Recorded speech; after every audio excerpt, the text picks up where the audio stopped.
In March 2003, the Maatsuyker Canoe Club embarked on a 4-week expedition around some of Tasmania's remote and storm-swept coasts. Departing from Strahan on the west coast, our first objective was to reach the sheltered waters of Port Davey, 190 kilometres down the coast.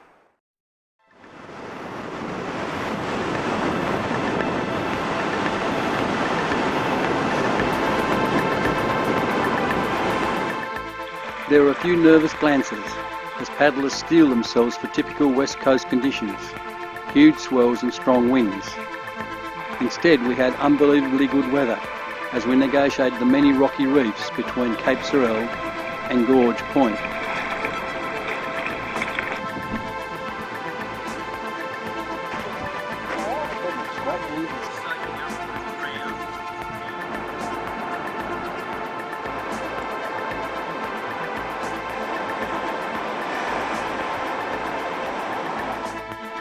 Again on the second day, we were blessed with calm conditions as we explored in close-up the rocky coast between Gorge Point and Hibbs Pyramid. Yeah, that is the whole place. Yeah. No, it could well be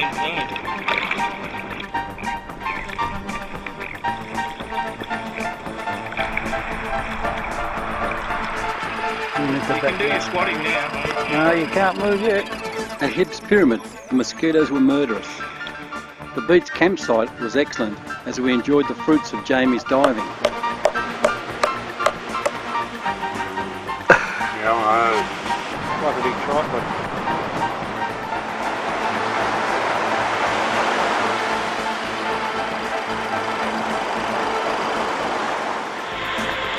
We knew the weather was too good to last, but when was it going to break? The wave rider buoy at Cape Sorel recorded increasing swells up to 5 metres, but fortunately little or no wind.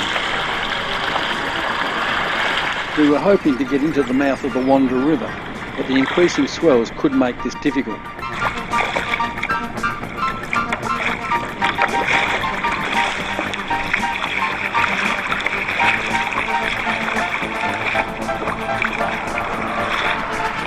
After a quick exploration of the area seaward of the Wanderer River, we decided to land in Hartwell Cove for a short break. We had to dodge a few incoming sets, but we got through unscathed. First place we're looking is Mainwaring. The swells were picking up as we negotiated our way out of Hartwell Cove. Sorry to do this, good video though. The next possible landing spot was in the mouth of the Mannering River, though this was a tricky location with many nasty reefs including acacia rocks.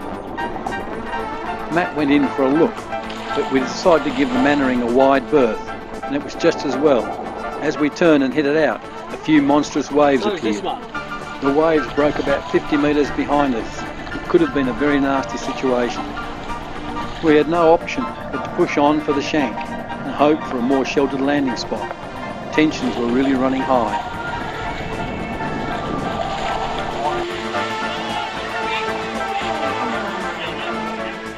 We all carefully studied the narrow passage that we had come through, wondering what it would be like tomorrow.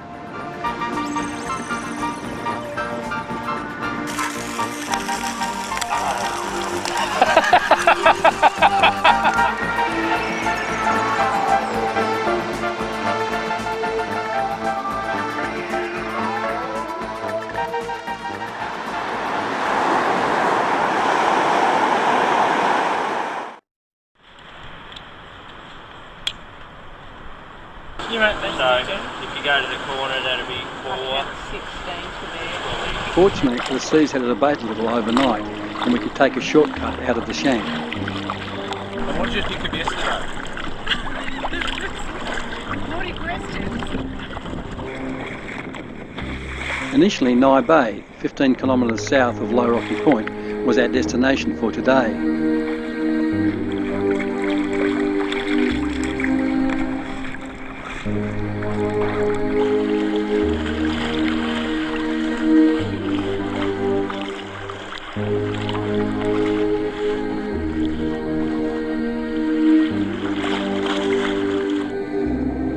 It was interesting to actually see Low Rocky Point, a place that always figured in the coastal weather reports we all know so well.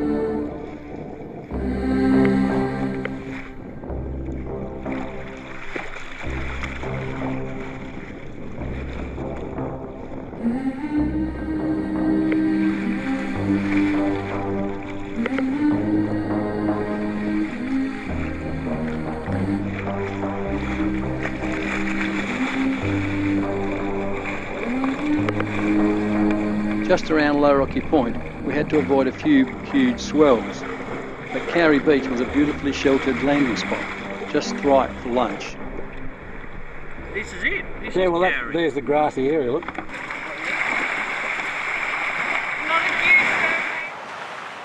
Discussion that night centred around the weather forecast that Matt's dad was sending us by satellite Lifted phone. them up. Our lucky break in the weather seemed to have run out. The question was, could we make a run for Port Davey before the change came in with a vengeance? Thursday the 27th, and the seas appeared bigger this morning than when we had arrived. Today we were making a run for Port Davey before the changes came in.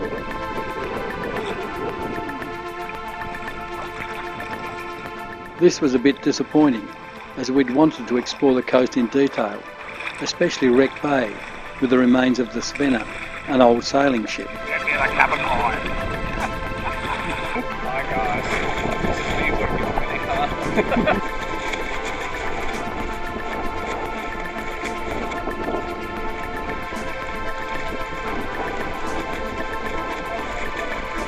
It's hard to show the size of the swells from sea level, but remember, that sea kayak is over 5 metres long.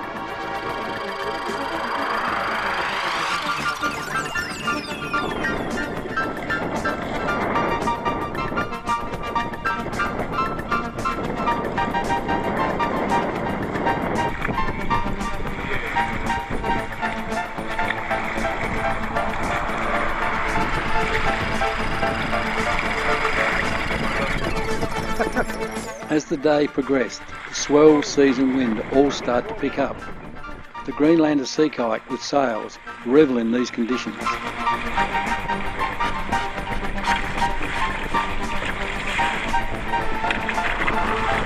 Graham got hit by a large wave with his back sail up. He tried to roll and brace, but capsized. Jamie and Sue soon had him back in his boat. Just before entering Port Davey, we experienced the Coffee Pond, an area of reefs, islands and confused seas. Fortunately, we soon sailed through it without drama.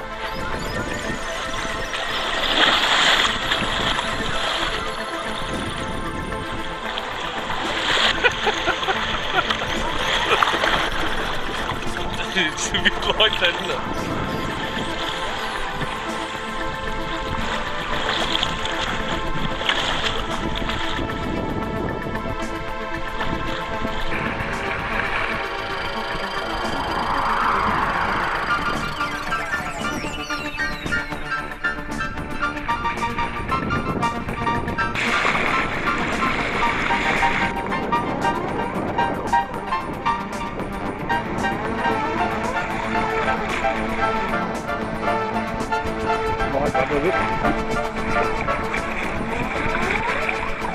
Into a stiff headwind, we then headed for Bond Bay and our campsite for a couple of days.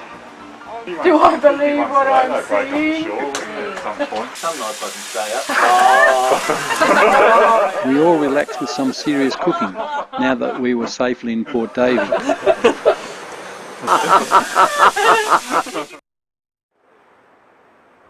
The third part of our expedition was along the most challenging but spectacular part of Tasmania's coast. It had to be an early start, so it was packing up in the dark after a poor night's sleep.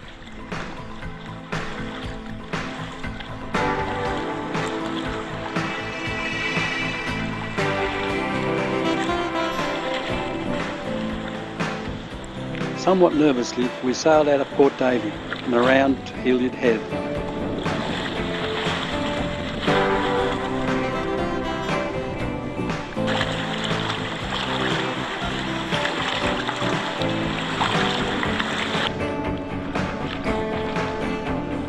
seas outside Port Davey were calm, so we stayed in close to explore the myriad of caves and arches at Island Bay, all the while getting closer to South West Cape. Alright, can you follow?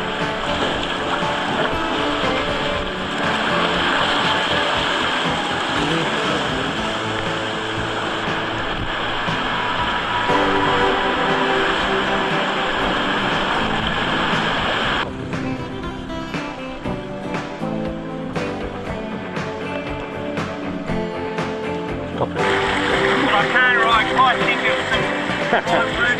Turn your horn.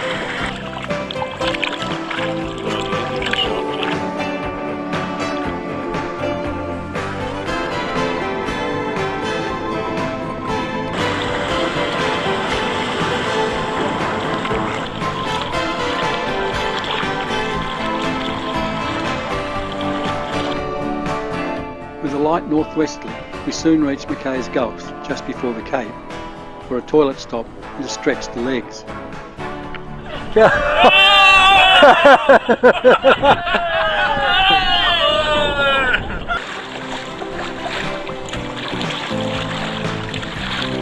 It's hard to describe the feelings as you paddle out along South West Cape's rocky spine. Out to the south is the vast Southern Ocean, and you certainly feel the vulnerability and insignificance of man.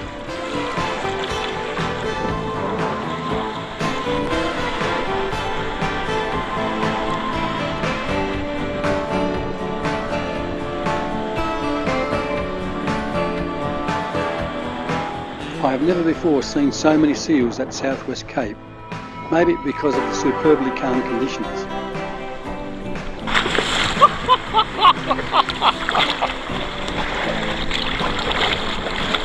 Belly whacker.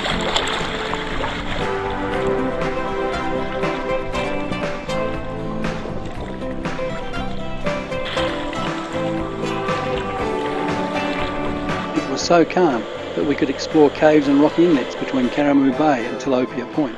Going soon. Going further. Yeah. Turn around. Yeah. Not in there, you can't. Oh, maybe I should have backed in. That's what. Jamie even managed to catch crayfish alongside the cliffs.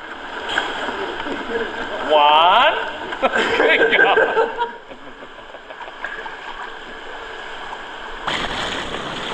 Then it was a leisurely cruise around to Ketchum Bay and the glorious little beach with a sheltered campsite tucked under the trees. What a magic place, surfing with Maatsuyker Island as a backdrop.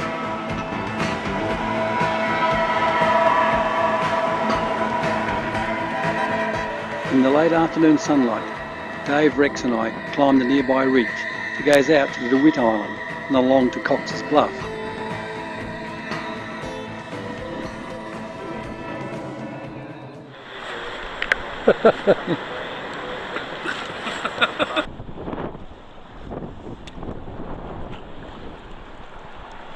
Well, we had negotiated the notorious South West Cape with ease.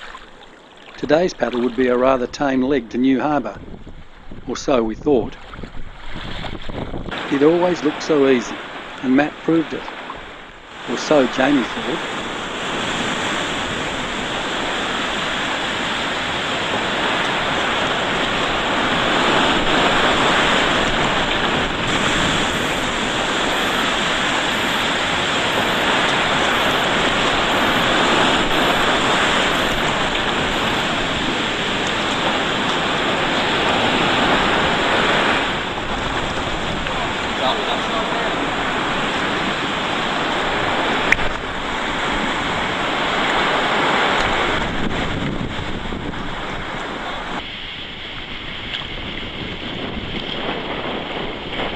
There's one coming. There's another one coming. The waves and current kept pushing them into a rocky shore. An attempted re-entry and roll failed as we watched a succession of large waves come through.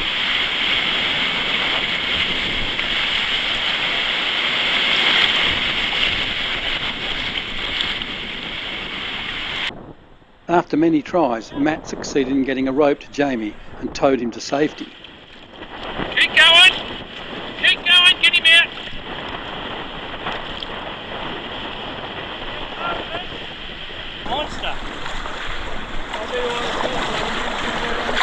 forgot what.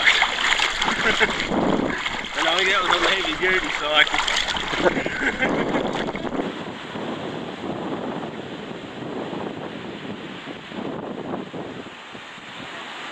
Amazingly, Jamie and his boat showed little signs of the thrashing they had received in the gap.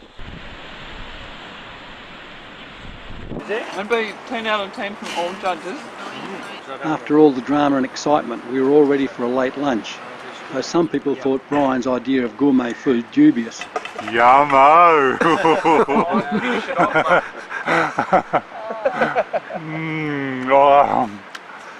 Beautiful. And this is called the half-hitch stitching.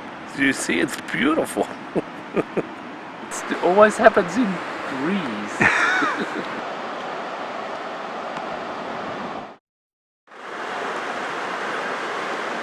It's Maatsuyker Day. What are your thoughts? Just trying to find it.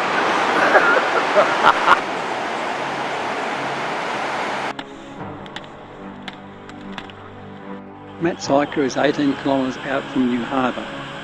As well as being exposed to the furies of the weather, it is difficult to land on. No beaches, just one small gulch with a rocky landing.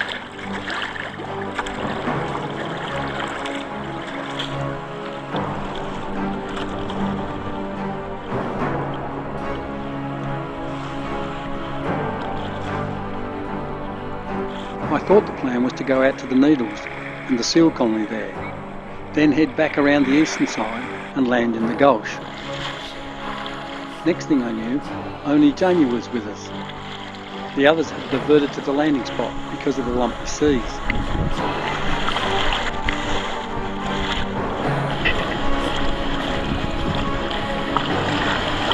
We got in close to the seal colony, but found that most of the seals are away. The view back to the lighthouse from the Needles gives some idea of just how rugged the island is.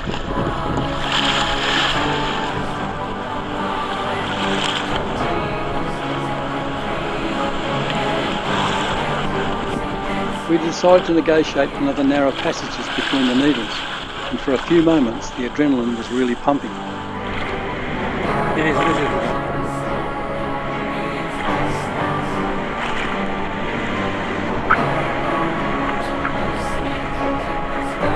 Good man.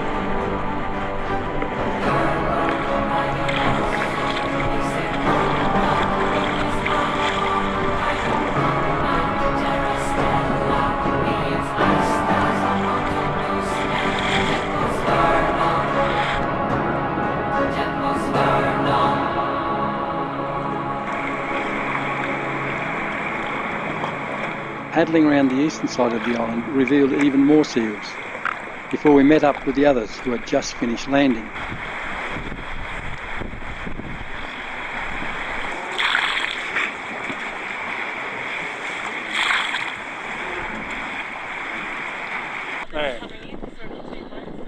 After stacking our kayaks under a cliff away from moving seals, we hauled ourselves and our gear up the steep pathway to the top of the haulage way, and then along the road to the lighthouse.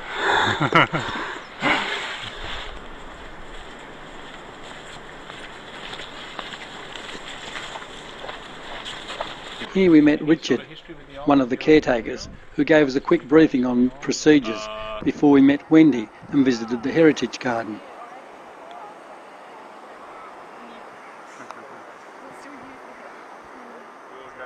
At the weather station, we simply marvelled at the scene before us. When the evening falls and the daylight is fading, from within me calls, could it be I am sleeping? For a moment I stray, then it holds me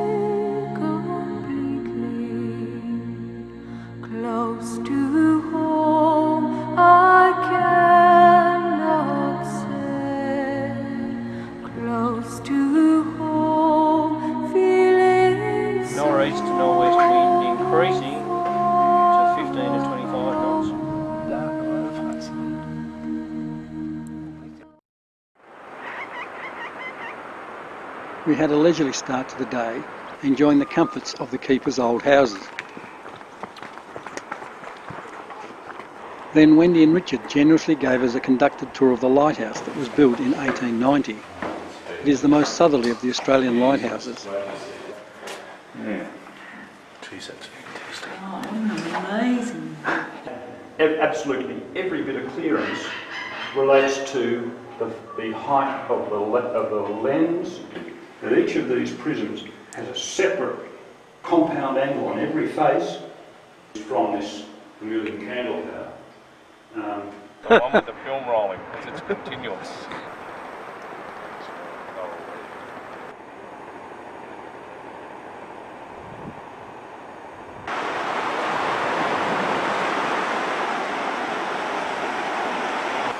Later on, Rex took Wendy for her first ever paddle, and this was Maatsuyker Island. Oh, very acrobatic.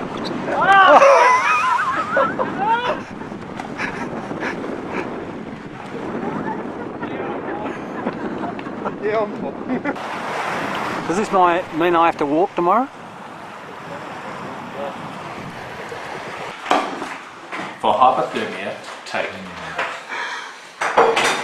We enjoyed Wendy's heritage potato soup with delicious warm fresh baked rolls before revisiting the lighthouse.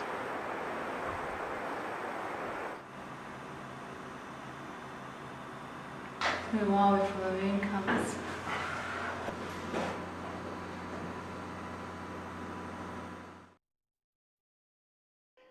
The last leg of our 4-week journey was from Maatsuyker Island back to Anchorage Cove and then along the coast to Cockle Creek. With a forecast of north to northwesterly winds of up to 30 knots, most people were up early and packing. Rex and I took our last lighthouse photos with the dawn light. A Maatsuyker taxi trip to the haulage way allowed us to catch up with the others. You're right, I've got you there, right? Yeah. She's right. You're right. Thank you. Oh, he's going! Oh! I said, wait a sec.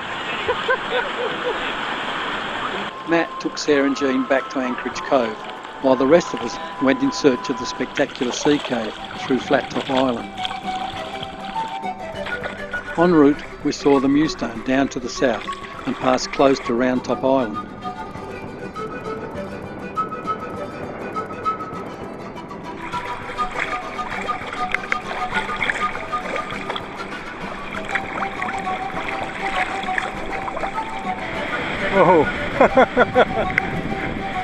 We studied the waves and swell carefully before Jamie decided to give it a go. Jamie! The swell was forcing air through the cave so strongly it blew Jamie's hat off. He didn't stop for it, and neither did Rex and I when we followed him some time later.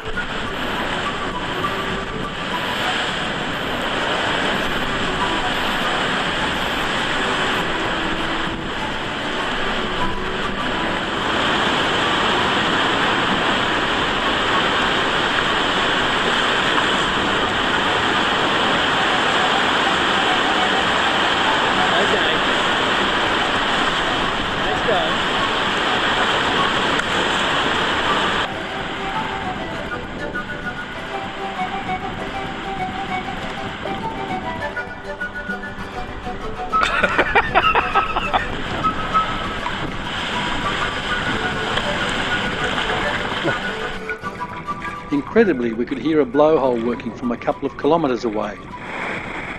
Dave and Sue were there first and were rewarded with a drenching. I couldn't get all that in. You see the jaw open up when you back up? Rex and I in the double crept in closer. The suction in the blowhole was frightening. Oh, pretty good.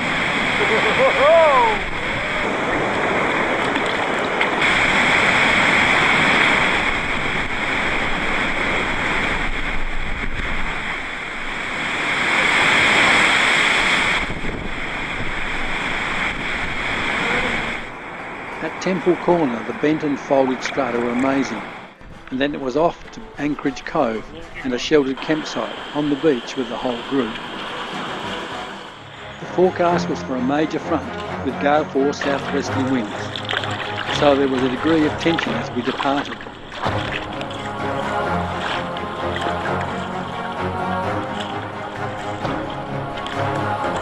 Initially we were looking at landing at South Cape Rivulet.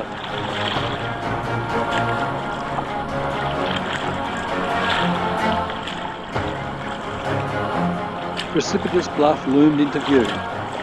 Behind us the sky turned dark and ominously grey, but there was no wind. Hey, Dave! Get around! Get around, come on!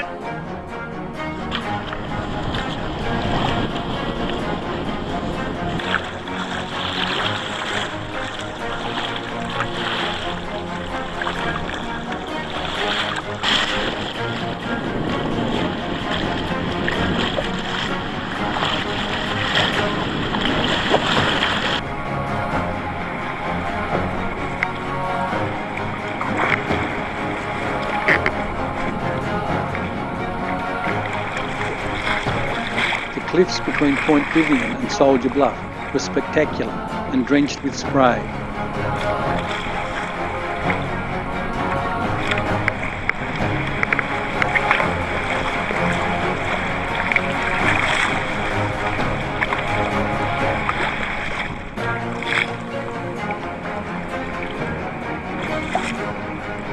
We soon realised that landing at South Cape Rivulet was inviting trouble. The swell was rising, and with the approaching gale, we would be stranded. Instead, we headed for South East Cape and Cockle Creek. A month after our visit, a man was washed off nearby Pedrobanca by a wave that reached 55 metres above sea level.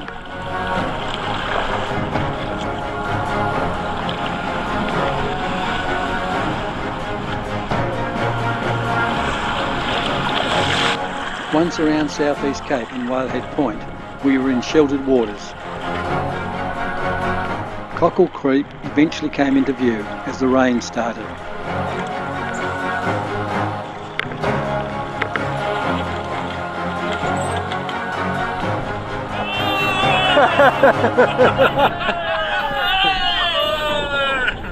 Oh, well done.